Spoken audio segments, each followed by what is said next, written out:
Yo, what's up, everybody? I'm your host, Courtney McIntosh, and this is episode 2 of the Black Dad Chronicles. First, I want to start this off by giving a strong, a hearty, a loving thank you to everybody who took their time out to listen to the show last week. It was 30 minutes of your time, and I do understand that, you know, could have spent those 30 minutes doing anything else. Maybe you listened to me in your car. Maybe you listened to me while you was cleaning the house. However, I'm glad you listened to me, and I thank you for listening. So I'm gonna give y'all a hand clap for, for listening. The fact that you guys took the time to listen to me, and my little old podcast, my solo podcast, I should say, because, I did tell you guys, and you guys know, I co-host a wrestling podcast every Wednesday nights. That's Hit the Ropes Radio. But, man, for everybody who, took the time out and listened, thank you. From the bottom of my heart, thank you. I love you. It's greatly appreciated. As a matter of fact, I want to give y'all a clap for that.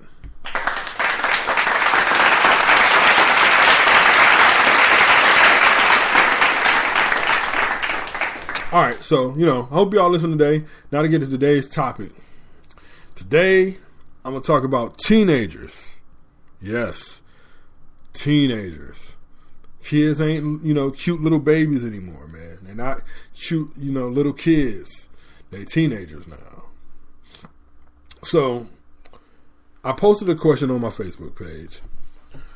What do you do when you feel like your teen, or just your child in general, but your teen specifically, and I use teen because I do have one teenager. He just turned 13 a couple weeks ago. And he's the only one of my kids that I can see, that I can tell, tunes me out. Don't want to hear me. Not all the time, because of course, he all in when I'm telling him, like, hey, you want to get a game of FIFA in, or, when we doing random things that don't involve me, being stern on him or being on his head about something.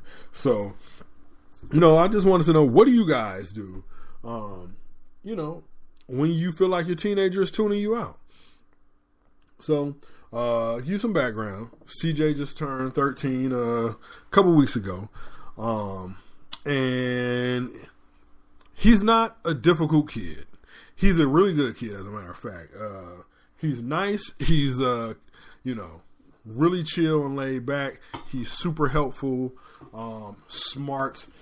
So where we're having a problem in school, His problem in school is, he won't do his work. And it's gotten to be a problem where so much so that his grades are affected.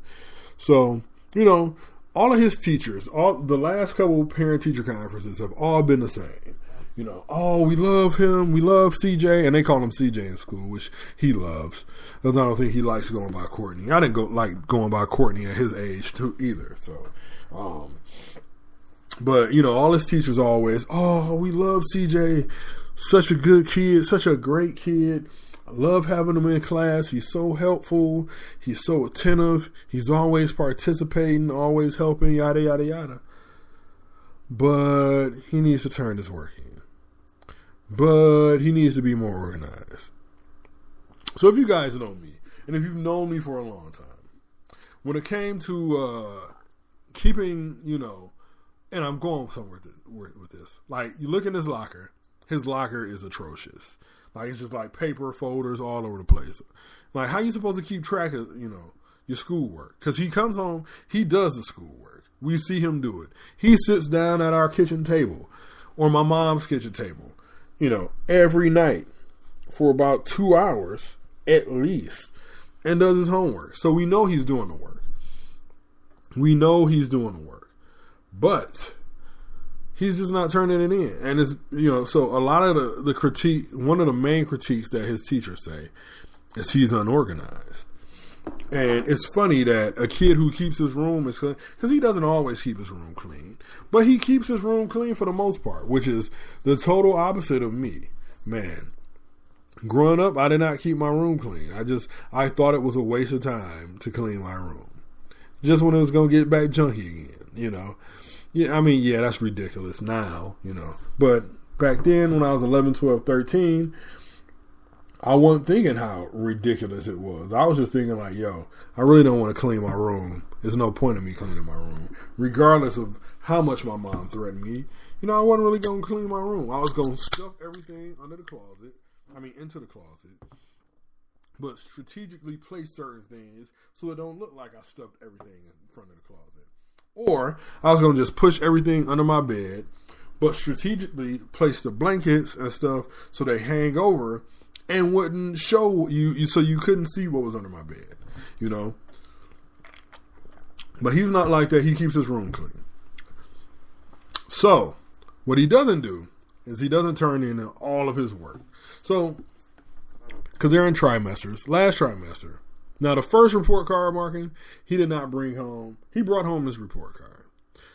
Second trimester, he didn't bring home his report card. He gave us the, I don't know, I can't find my report card. I don't know what happened to it. We're like, boy, please, I know you threw it away. I ain't stupid. But luckily, we get access to their grades online. We get access to all their assignments that they, you know, have out online. So that's good. So we didn't need his report card. We saw what his grades were, saw how poorly he did in 3 classes and how great he did in 2 other classes. Because he got 2 A's, a B+, a D, and 2 E's. And I told him the 2 E's, you know, they're not acceptable. Not acceptable at all. So, how do we change that? So, I can tell the reason why this topic came about was because of something that happened in church this past Sunday. And it wasn't anything big. But what happened was, so CJ, shout out to our pastor at Center and Spirit of Truth in Livonia, Michigan, Pastor Jose Dorsey. So Jose said he sees a lot of himself in CJ. So, you know, CJ's he's kind of shy, but he's goofy. He hasn't grown into his body. He's awkward. He's all arms, all legs, you know, small head, you know, he's an awkwardly shaped kid, and he doesn't have control over his limbs or anything yet. So he walks gumpy, you know, that's what we used to call it. He walks goofy, you know. So CJ dismisses us after church, at the end of church, every Sunday. So this past Sunday, you know, he was walking up there, and I looked at him, and I just, you know, shook my head. Like, I just wanted to I was cringing. Because of the way he walks, you know, then he always wants to throw on some clothes that don't fit. Like, I mean, it's probably at least 3-4 days out the week where I tell him, like, yo, you better take them little pants off because, you know, because his legs are so long, we can buy him pants that fit, you know, waist-wise. But, I mean, the bottoms don't even be coming down to the top of his shoes because his legs so long. But he still thinks that's okay sometimes. And then he'll throw on a T-shirt that's, like, not fitted, but it's short. So he had on this T-shirt that he got for Christmas that, you know, I don't know if it was last year or this past Christmas, but I know he's had the T-shirt for a minute. But it barely came down to his waist. So he's walking up, you know, kind of hunched over because that's how he walks. And so Jose goes, CJ, go back. We're going to start this over. He's like, stand up straight, settle yourself, you know, pull your shirt down. Now walk back up there. Walk like you got some confidence. And he did that and, you know, went on, dismissed us from church, and that was that. So I wasn't mad about Jose correcting him because, hey, you know, I am a firm believer in it takes a village to raise a child. And as, you know, a church, if you want to call them your church family, if his kids around and you're an adult, if you consider that family your church family, and if you see that a child needs to be corrected, you correct the child, and it wasn't, and like I said, it wasn't like he was doing anything wrong. It wasn't like he was, shouting him down or anything. But I tell him every morning before we leave the house, sit up straight, son. Walk like you got some purpose. Walk like you confident. Walk like you a lion walking through the Pride Lands. And Mufasa and Scar, Simba, all of them respect you because you walk with your chest out. You walk like you got some confidence. But he's just content to walk hunched over, goofy, and it's frustrating to me because, one, I'm like, man, I know I wasn't this awkward when I was his age, but, in reality, I probably was. Any of my friends would probably tell you that. But two, it's like, I can tell him the same thing over and over again. And then somebody will tell him something, that same thing one time. Oh, and he just listened. Case in point. When we found out that Robin was having a boy, flashes of, basketball stardom, flashed through my head, teaching my son how to be a man, putting that ball in his crib when he's 3 months old, you know what I'm saying? Because I love basketball and it's, my favorite sport. So one of the things I was looking forward to was helping him develop as a basketball player. Because I didn't have anybody to help me develop as a basketball player. Just, the neighborhood, when you, come from the hood like I did, the streets show you how to hoop, or, you know what I'm saying? And if you can't hang, you ain't going to get picked. But, so looking forward to that, man. Looking forward to, showing him how to, hit crossovers, the killer crossover, you know what I'm saying? Iverson, teaching him about the greats, Grant Hill, Isaiah Thomas, Joe Dumars, all of that. So take him to the park, take him to the gym, whatever. And all three of my kids like basketball, which is cool. I love the fact that all three of my kids like basketball. So, I would be showing CJ, when I roll the ball out there, he'd just get it, do his little awkward dribble and, go on about his business, shooting like super hard layups, super hard J up, clanging it off the backboard or whatever. So, I pull him over. I say, I stop the game, hey, when you're dribbling when you're dribbling, you want to look up, not look down at the ball, because how you going to see the court where you're going if you're looking down at the ball, Hey, use your left hand because you're right-handed. You know what I'm saying? If somebody force you left and you can't dribble with your left hand, then, you ain't going to be able to do nothing. Don't shoot the ball so hard when you're shooting a jump shot. Blah, blah, blah, blah, blah. And he just look at me with the deer in the headlights look, and get upset. He would get upset when I would try to, teach him how to play basketball. Like he could hoop better than me. I'm like, man, please. You don't know the first thing about, playing basketball. You travel often, you know what I'm saying? This little spin move you try to hit all the time, it doesn't work, son. So it's like I'm trying to show you how to do this, yet you don't want to, take my advice. My daughters do. My daughters love when I, teach them to, show them what to do on the basketball court. But CJ, man, he act like it's the worst thing in the world. But then as soon as my brother get him out there, and listen, I'm not trying to put CJ through any basketball drills or nothing, on the court. I've coached for 2 years. I was mediocre at it. Well, I don't really want to say I was mediocre because I was coaching like first and second graders. But I don't want to make it like some regimented thing where he feels like he has to do it and I'm like being some type of a dictator or something like that when it comes to, teaching them how to play sports. I don't think you should do that. You know what I'm saying? But anyway, soon as my brother gets out on the basketball court with him,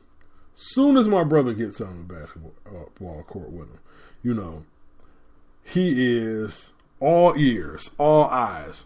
Man, Uncle Duck have him running, sprinting from the baseline to the elbow, waiting for the pass to shoot a J. Have him running from, the 3-point line to the free throw line, waiting to shoot with a J. You know what I'm saying?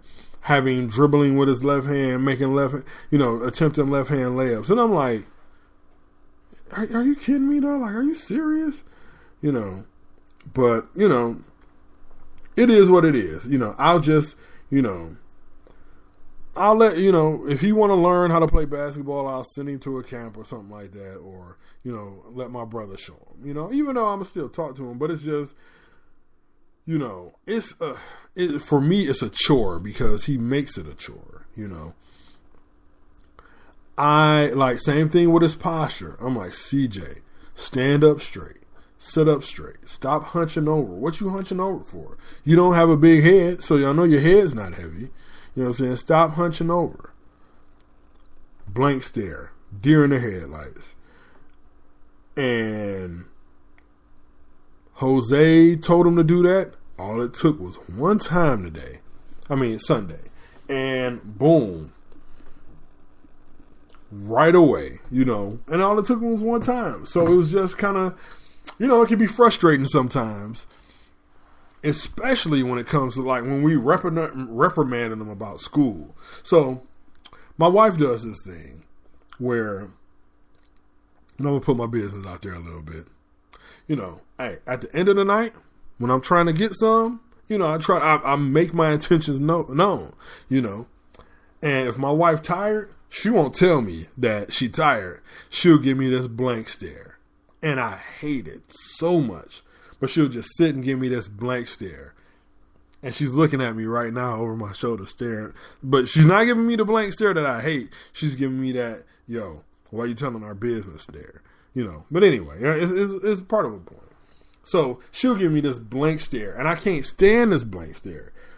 So, because instead of telling me like, I'm tired. Not tonight. She'll just look at me. Like I'm supposed to know what, read her mind. She'll just look at me. And CJ gives me that exact same blank stare. And it drives me absolutely nuts. Absolutely nuts. I hate it. I can't stand it. And one of the things that, I try not to do is discipline my kids when I'm angry or upset. Because to me, that's not the proper way to discipline your kids. You cannot be angry and discipline your kids. You're supposed to discipline your kids out of love. But when I'm trying to, talk to him and get something through, and he gives me that blank stare, I just want to erupt and just go off. But I don't. But he gives me that, and it's like, as adults, when somebody's talking to you and you're tuning them out, as you've gotten older, you kind of learn little tricks of the trade to, not have it be so obvious. Some people, can't help it. But, most of us grown folks, when we're not paying attention to somebody or we're trying to tune somebody out, we don't make it as obvious. That's what we're doing. But CJ just doesn't like, it's just like, I wish y'all could see my face right now at the blank stare that, he gives me. And it's just frustrating. And with his grades, it's like, we've taken things away from him. He doesn't have a TV. We've taken his tablet away. We've taken his phone away. Made him throw all his toys away. Made him do it. Made him throw all his Yu-Gi-Oh cards away. His Pokemon cards. All that. Stuff that we spent crazy money on. Because it's like, all this stuff, you have to work hard for this. You have one job, and that's school. The only thing that we make him do at home is maybe sweep the floor, put some dishes up, take the garbage out. But other than that, we like, son, you got one job, and that's to be a student and be the best that you could be. Now, when it comes to, like I said, he does the work. He just doesn't turn it in. So now what I've resorted to doing, and my wife, now all three of my kids, well, especially the older two, because they're really the problems right now. And when I say problems, I'm not meaning they're like problems, but because all three of our kids are good. And, kind of like, I don't want to say it's kind of like a backhanded compliment sometimes. We'd be out, because I take the kids to the store with me all the time. Like, my wife never takes them to the store, but I take them to the store with me all the time. And, people will, oh, your kids are so well mannered, they're so, quiet and respectful. And it's like, what, your kids not? This is how kids supposed to act. I was raised, hey, don't touch nothing.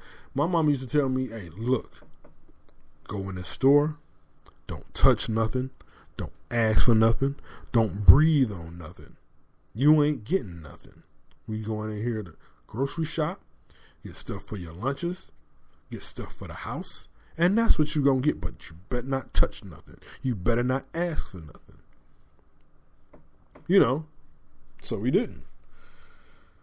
My kids, though, no, I shouldn't say my kids. Jasmine, our 10-year-old, boy, she cannot go into a store and not touch anything. And it's frustrating because, it's like, yo, stop touching stuff. Yo, stop touching stuff. Yo, stop touching stuff. I'm going to pop you if you grab something else. If you try to put something else in the buggy, I'm going to pop you. But, I don't have any problems with her tuning me out because, most of the time she's trying to prove to me how right she is. So I know she doesn't tune me out. Our youngest, little Livy Liv, she's perfect. No, I'm playing. She's not perfect, but she's 6.5. So she's still in that phase where she's just happy all the time. She's happy all the time.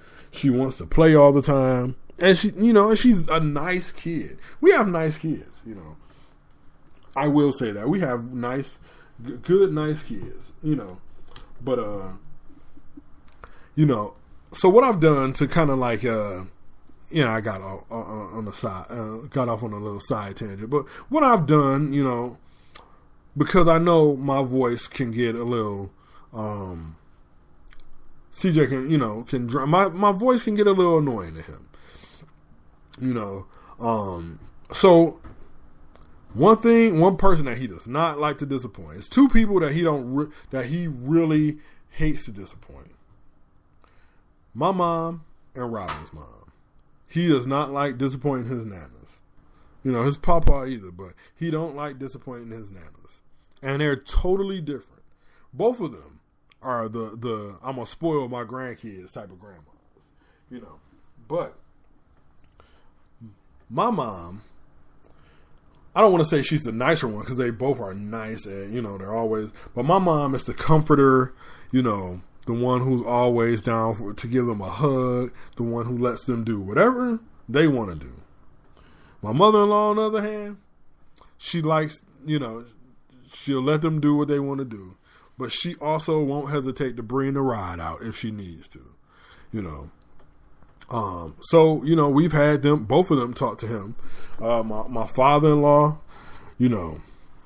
my boy Meech, we've had several voices, in CJ's ear about improving. And, it looks like it might be, working, still got to wait for the results to come out, but it looks like it may be working a little bit, So we just don't want to get, I don't want us to get into a pattern where he just doesn't listen to us at all.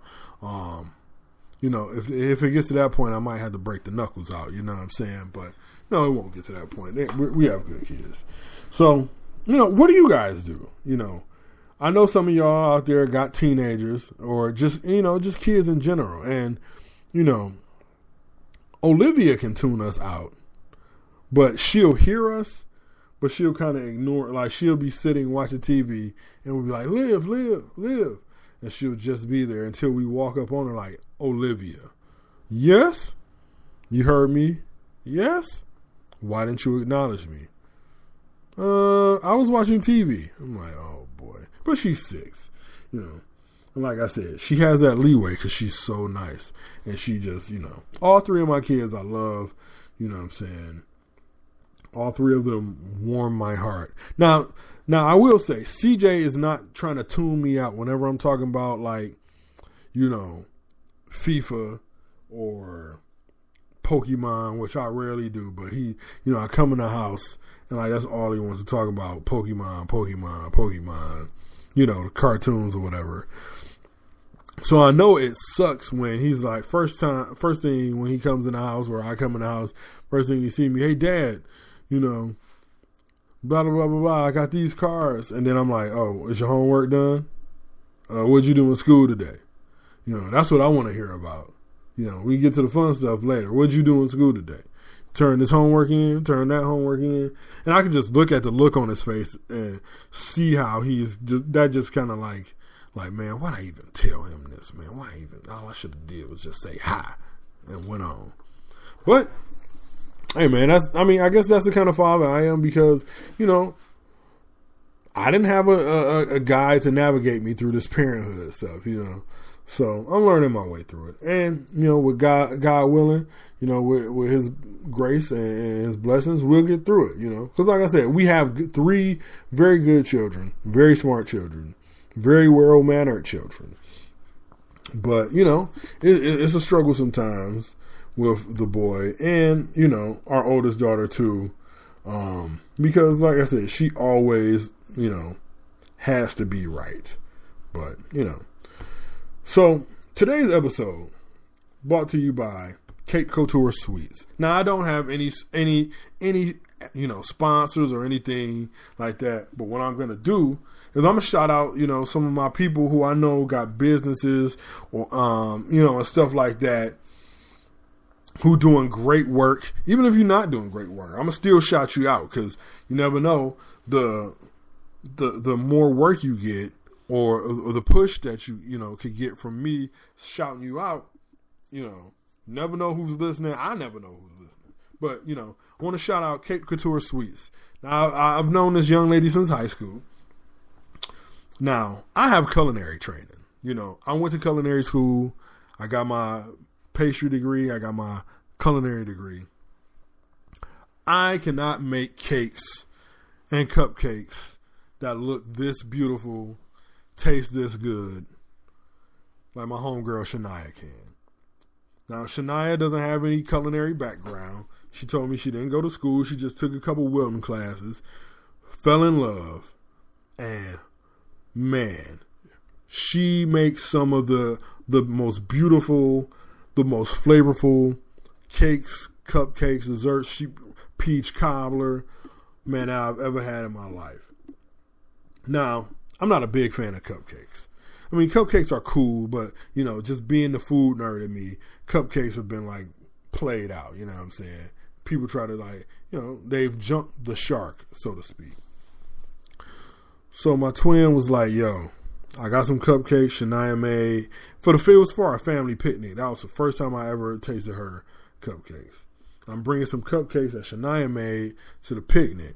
I'm like, all right, cool. She's like, have you had them before? I was like, nope. She's like, oh, Courtney, you got to taste them. So she makes some Jolly Rancher, you know, flavored cupcakes like apple, watermelon, lemon. Went over to my sister's house. When I tell you that this was the best cupcake I've ever had. And yeah, I just did the Kevin Hart clap. But I mean, I don't know how she does it. Get the flavor. It's like she has to just like melt down Jolly Ranchers and get the essence and put them in her buttercream. She has to. That's the only thing that I can think of. Because that's how good her products are. Great product. You know what I'm saying? She works hard. She, you know, doesn't take long to do it. And like I said, it's beautiful. So check her page out. Kate Couture Sweets on Facebook. So everybody, it's going to end this week's episode. I'm going to put down, I'm going to post a question on the Facebook page, let y'all know, asking for suggestions for next week's episode. I think I got what I want to talk about next week, but I had 3 things that I wanted to talk about for this week, and, I just basically had to flip a coin, and this one won out. Just because I think this was a very I think this is something that we all can talk about. It's, kind of cathartic because we all have, kids, what I'm saying? And sometimes at certain ages, they could be more difficult than others. So you can find me on all my social media. You can find me on Facebook at The Black Dad Chronicles, Twitter at Black Dad Chron. The only reason why that's not Black Dad Chronicles is because Twitter was playing and they won't let me fill the whole thing in. So my Twitter handle is at Black Dad Chron. That's capital B, capital D, capital CHRON. Instagram, you can find me at Black Dad Chronicles. On where else am I? SoundCloud, you can find me at The Black Dad Chronicles.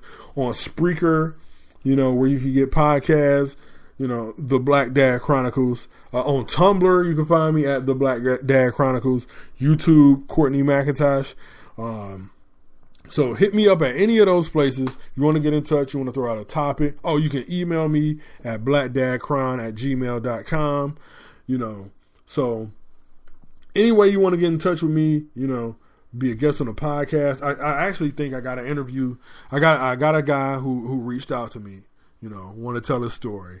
And I think we're going to make that happen in the next couple of weeks. And that was, like I told y'all last week, that was the beginning purpose for the blog, to tell, the stories of dads out there, So I got somebody, I just got to set up the interview, when we're going to, sit down, and so he could tell his story. But anyway, thanks for, tuning in this week. You hear that school bell ring? That means I'm out. Peace. Class dismissed.